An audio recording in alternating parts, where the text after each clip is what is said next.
Hi everyone, and welcome back to another Wealth Unplugged live session with me, Barbara Turley. So you're very welcome today to Wealth Unplugged Live. I'm Barbara Turley, founder of Energize Wealth and creator of the Wealth Success Map. So on these Google Hangouts every Friday, we are live on air taking your questions, and I'll be answering all of your questions, anything wealth related. So you can come out here on a Friday and just hang out with me and ask me your burning questions. So for the last few weeks, we've been doing a series of these hangouts on the wealth blocks that women really face when it comes to money, investing, and business, and those areas in particular.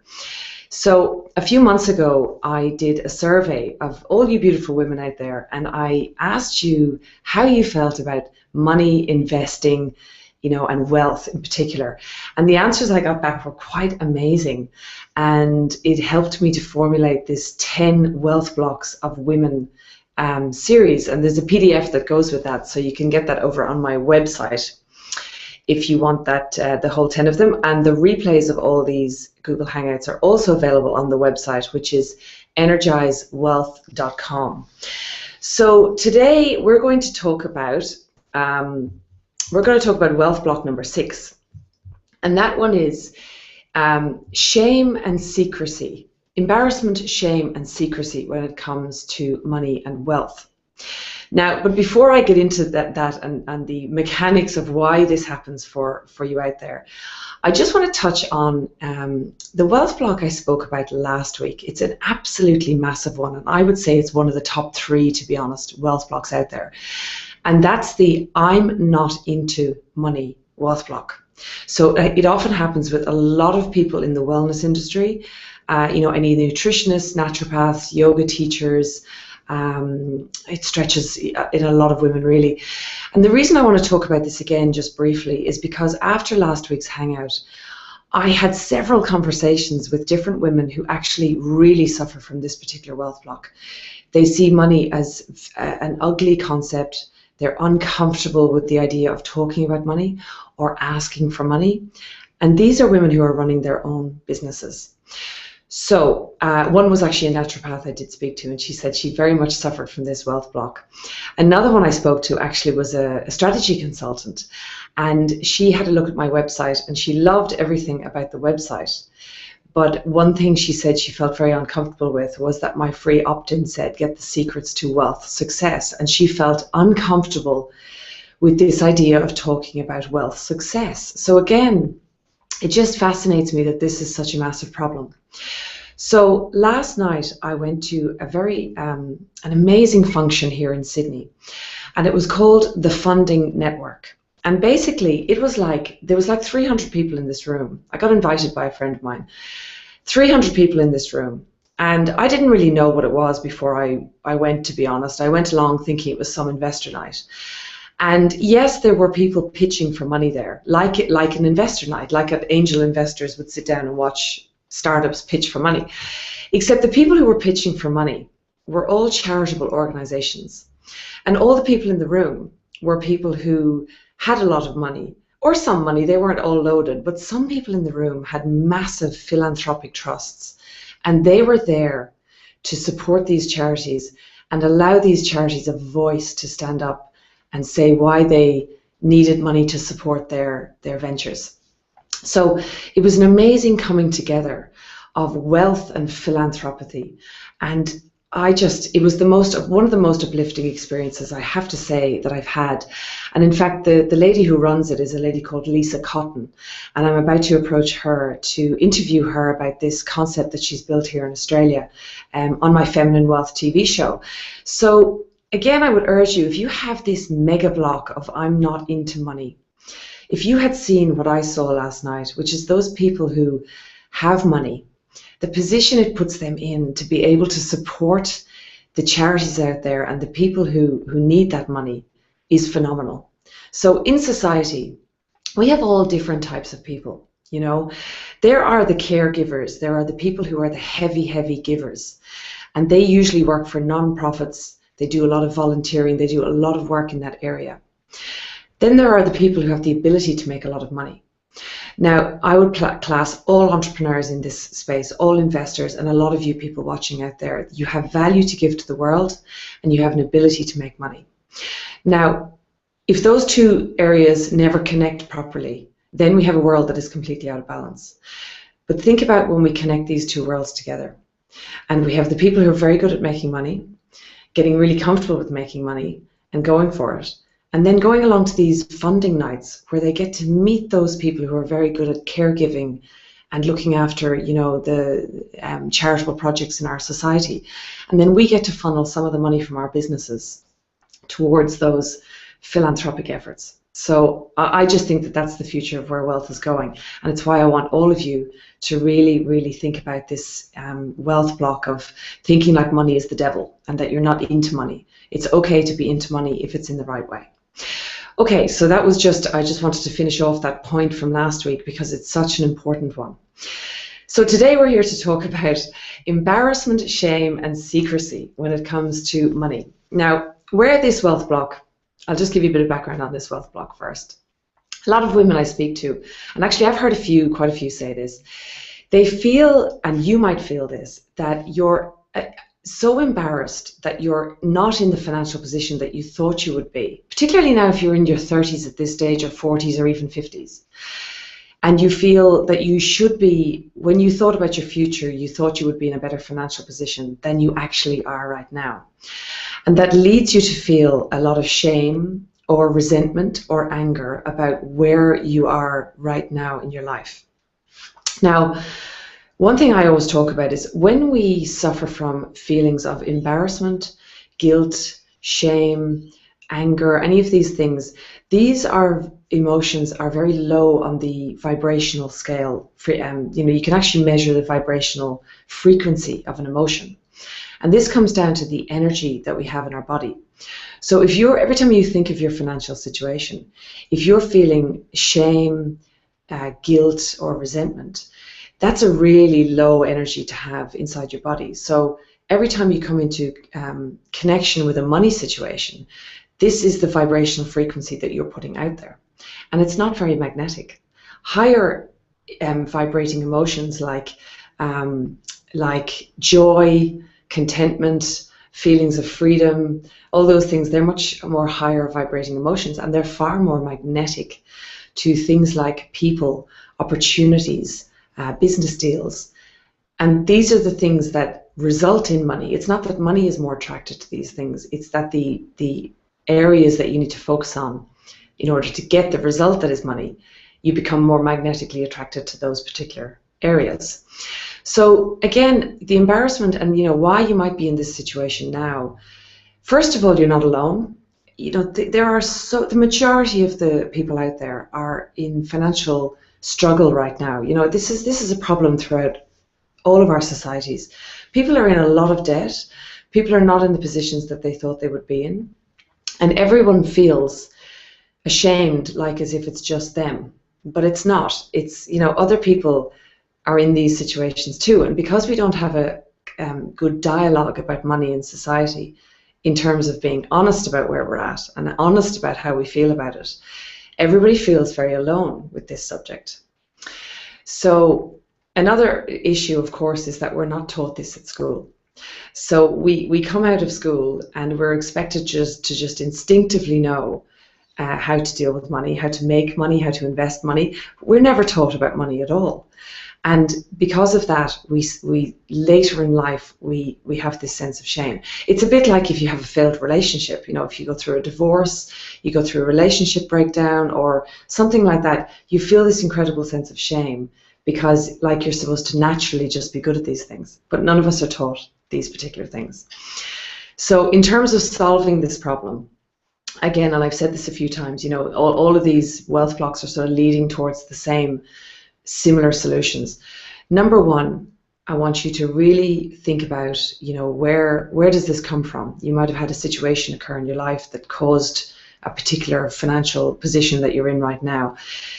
But you must think about the emotions that you're feeling right now towards money and about your financial situation. And you have to reframe them. It's in the past. What's done is done. Whatever situation you're in now, it is what it is. and you must start to plan and look forward, and you must start to get into a higher vibration around money, because the future can always look bright. The past is what it is. It's done, it's gone. There's no point in dwelling there. But you must let go of what's happened in the past, and you must face forward in a very positive and strategic way. The second thing I really want you to do is, when we suffer financial situations that are devastating or just upsetting, and they leave us in this particular situation of shame or embarrassment, the natural tendency, to be honest, is to go online and secretly start hunting out ways to fix the problem. Now, as you will all know as well as I do, there are, online can be a vicious place to be. And there are lots of people out there selling snake oil. There's lots of people out there selling get-rich-quick schemes. There's lots of great salespeople out there. But I am telling you now that the steps to wealth, to sustainable, true wealth, are the same as they have always been. They have never really changed. And the get-rich-quick schemes, or the very, very fluffy money manifestation sort of stuff, while it's great, you need a lot more than just that. So I think getting on a path of actually learning about money, learning about how money works and how you personally interact with money, and then how the money markets work, is so valuable to you, because then you're going to be in a position to be able to spot what are the dud get-rich-quick schemes that are out there, and how are you actually going to create your own wealth in a sustainable way that is fun, that is authentic to your soul, and doesn't involve selling your soul to the devil. So if that's something that really interests you, I am doing a product launch in August of this year, 2014, that we're in now if you're watching this, and I'm going to be launching the Get Savvy Academy training program. And this is exactly the steps that I'm going to take you all through, and we're going to get you on a path to true and sustainable wealth. So I'm not only going to just teach you about money, I'm actually going to take you through the 7 steps of my wealth success map, which will really, really help you to get on a sustainable, true path on the journey that you need to be on, and getting money working for you. So I'm wondering, do we have any questions coming in? So if you have any questions, just pop them in the chat box. I think you can log on to the chat box with either Facebook or Twitter, and you can ask me any questions you like, or even just make a comment. Is this something that you've experienced in your life? This block of feeling embarrassed about your financial situation and afraid to talk to anyone about it. I know that I've had times in my life where I have felt this, so I'm not alone in this. I've had a few situations where I totally screwed up financially, and I was so ashamed and embarrassed of the situation that I almost hid myself and couldn't really talk about it. Now, I guess the difference in my situation was that while I still felt this shame and secrecy around what had happened, I was lucky enough in that because of the career I had in the financial industry, I knew the skills and strategies and tactics to be able to go out and fix it very quickly. So I kind of had a bit of an edge on some of you there, because I kind of knew what I was doing, and I really want to teach you now how to get through that. Okay, so we've got some questions coming through. So, so Katie says, "Hi Barb, hi Katie. I know exactly what you mean by snake oil. If a person is looking for someone who can truly help advise them, what key things would you look for?"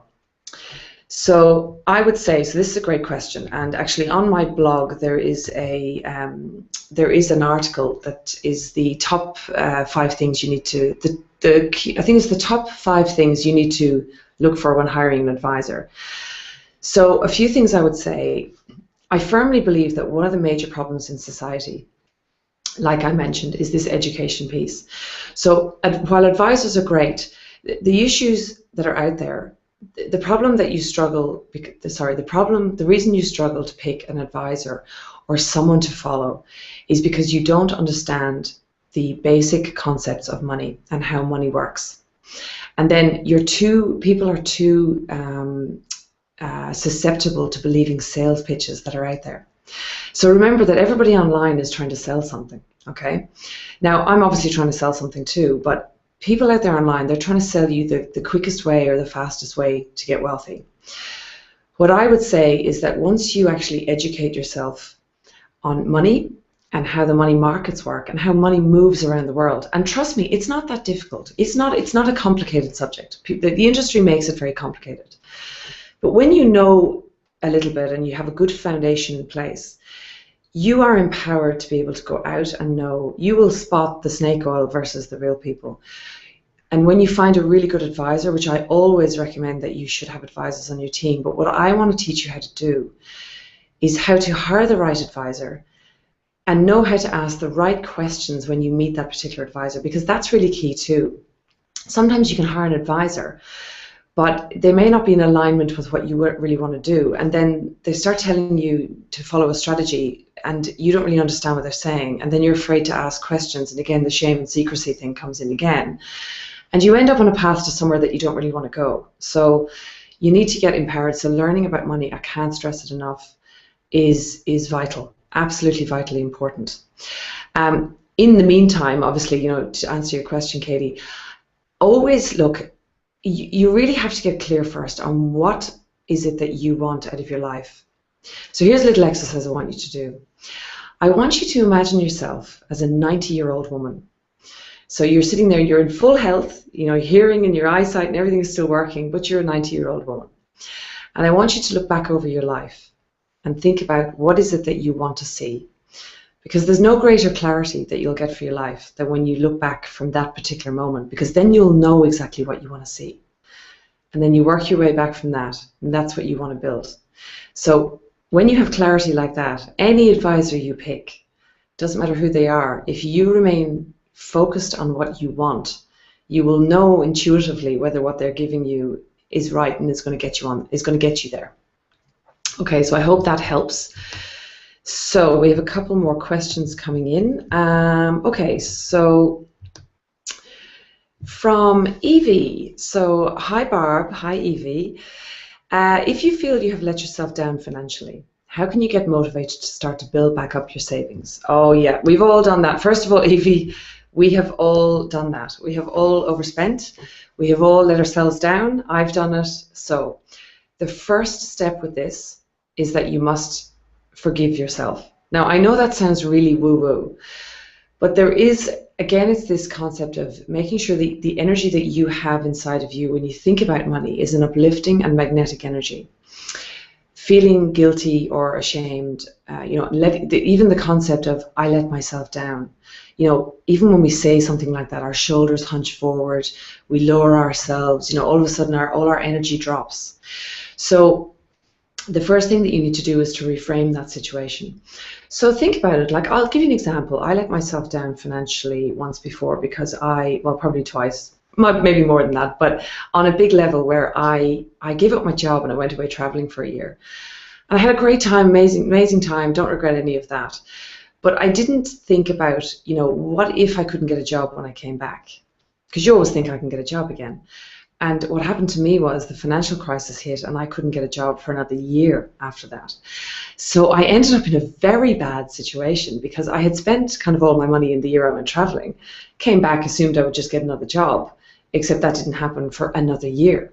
So I ended up kind of another 8 or 9 months out of work, and it was an extremely painful situation. But it took me a long time to forgive myself for that situation. And of course, I couldn't build my savings up because I had no income. But when I finally got back on my feet, I realized that, there were, and this is too long a story to tell here, but there were reasons why that happened to me. And there were great revelations that I got out of that 8 months. And it was part of my journey.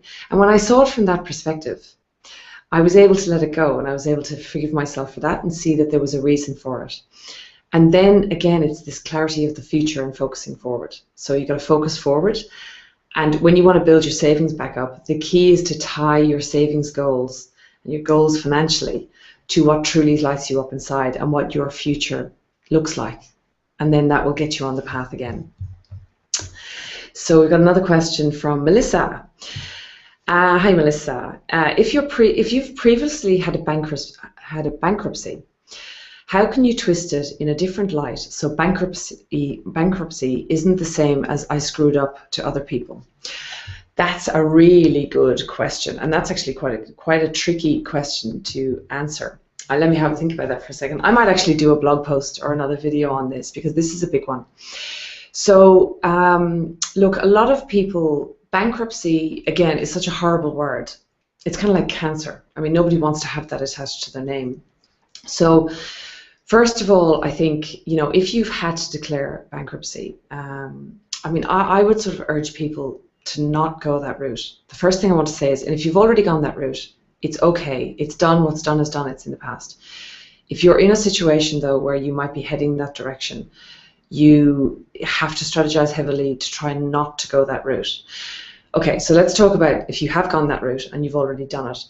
Again, I would say, you know what, what's done is done. And, you know, what other people think, you know, you have to focus your attention on, once you've declared bankruptcy, you then need to focus all of your attention on cleaning up the mess, on getting back on track and getting financially stable again, and demonstrating your ability to have good financial management. Now, again, this comes down to training. You know, like so many of us, we don't know how to manage our money properly.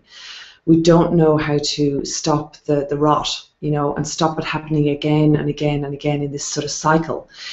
But thinking too much about the bankruptcy, again, is going to have this negative energy attached to money.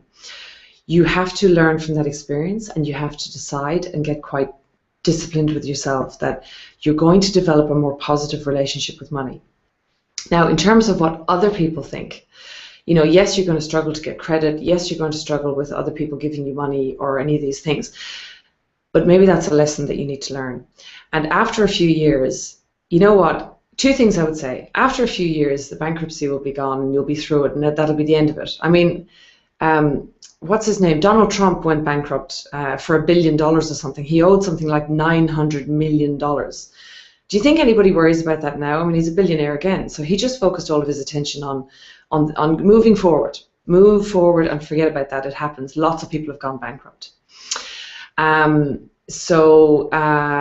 that would be what I would say. I mean, some of the wealthiest people in the world have declared bankruptcy. So, you know, you're not alone. And again, I can't stress it enough. It's this, and I guess the message I want to leave you all with today, in these situations that cause very negative emotions in relation to money, it's not money that's the problem. And it's not the situation that has occurred that is the problem. It's the negative emotions that we're feeling around the situation and around money that are causing the problem, because they're limiting your ability to attract money in the future. So look deeply at these situations. Everything in life happens for a reason. There is a lesson that you need to learn, and sometimes you need to learn it in the most painful way. And we all have these things happen to us in life. You just happen to have, you know, somebody just happens to have a bankruptcy as one of theirs. So don't get too hung up on the negative end of it. It is what it is, and you can strategize your way out of it, and just make a commitment to yourself that you're going to improve your relationship with money.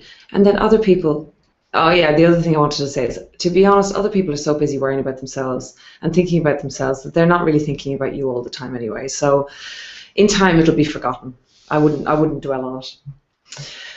Okay, so I think that's all the questions we have for today, and those were really good questions, and particularly Melissa, I love that you brought the bankruptcy one up, because that's, you know, that is a really one I think that would bring out a lot of embarrassment in a lot of people, and it shouldn't. It shouldn't. It is just, you know, something that happened, and sometimes it's because you took risk, and there is no reward in life for that risk. Okay, so next week we are going to talk about, this is kind of a fun one actually, so next week's wealth block is definitely for women. It's confusing a rich lifestyle with true wealth. So we're going to talk about the shopping addictions, the shoes, the, you know, all the clothes that are peeping out of your wardrobe that shouldn't be, and all this sort of thing. And we're going to talk about the difference between the rich lifestyle and being truly wealthy and financially free. So I would love if you would join me then. I would also love if you would share this podcast, this Google Hangout with your friends. So maybe next week, a few days before, if you can share it on Facebook, that would be great, and we can get a few more women on here, and we can all hang out together and get some great questions out there. If you want to keep in touch and be notified of when these podcasts are coming up, when these hangouts are coming up, you can go to my website, which is energizewealth.com /live, and you can sign up for the reminders there. Okay, so I will see you next week for another Wealth Unplugged live. In the meantime, have a great week, and think about your wealth blocks and think about how you're going to educate yourself with money. See you then.